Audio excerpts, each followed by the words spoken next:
start off. Since your first game, and then they follow with Syracuse, they've dropped 6 straight. Have you noticed anything on tape? What's been different about Notre Dame, other than the obvious, obviously, without Bonzi? Yeah, I mean, obviously, anytime you lose a couple of your good players, certainly you can struggle a little bit, but we don't focus on that. When you look at us, we went to Pittsburgh, and Pittsburgh hadn't won any game, and it was a tough game all the way to the end. So, we're going to concentrate on us. We're going to try to, obviously be prepared to play those guys no matter what the record is. I think you make a mistake in this league or any league when you start looking at someone's record or how many games they've won or lost. Bring up that down to the wire win at Pitt. How much emphasis was placed on that game given the number of things that didn't go the way that you guys wanted them to? You mean going into the game or after this the game? week when you've had 7 days off after a great win, but when you've got that tape that not so good to look at? We don't talk about it. I mean, we won the game. Obviously we corrected it right before we played Carolina. That's the time that you kind of work on the things you got to get better at, and from when you didn't play well a game prior to that. But we haven't talked about Pitt or any other game other than just Notre Dame right now. Coach, what has this week been like to have some extra time off, especially right in the middle of the conference schedule? Well, we'll see. As coaches, when you're playing well, you want to continue to play well, and you don't ever want to take a day off. Fortunate for us, in a good or bad way, we've had a week off, and I was able to give the guys a couple of days off to be able to rest themselves. But it's funny because when you're playing good basketball, as we were in the Carolina game, you want to continue to play. But on the other hand, I think we needed rest.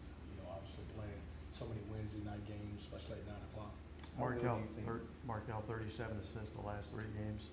How impressed are you with him and him looking to score more against North Carolina? Is that what you've been waiting for? Yeah, very impressed. And we talk about that's one of our winner stats. Very impressed with him, with his ability to find his teammates. He's very unselfish. That being said, we need him to score the basketball. I don't need him to have 20 points every night as he did against Carolina, but I need him to have a good, steady diet of passing the basketball and then obviously looking for his own shot. It looked against UNC that Torrin did that more too, get into the lane, look for guys. Is that contagious when Markel does that? Well, I think it's contagious when our entire team does it. I mean, we're a better team when we're sharing the basketball. If you go back and look at the majority of our wins, we've had a bunch of assists on our made field goals, and we've been able to share the basketball. That's one of the things I'm talking about with this group. Make the extra pass. We talk about, you having a good shot and then making a pass for somebody to get a great shot. Even with all their injuries, the emergence of John Mooney, they still put a lot of three-point shooters around the stripe. How do you kind of make sure that the guys are aware of their ball movement and three-point shooting? Well, they're good, man. You look at, and we don't have the type of team where, I can walk into any game and say, man, because a couple players on the other team is injured, and we can count a win. We don't look at it like that.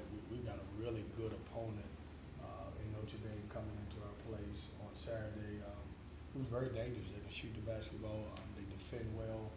They have, even though they've lost a few games, they've been in every game, probably outside of the Duke game towards the end.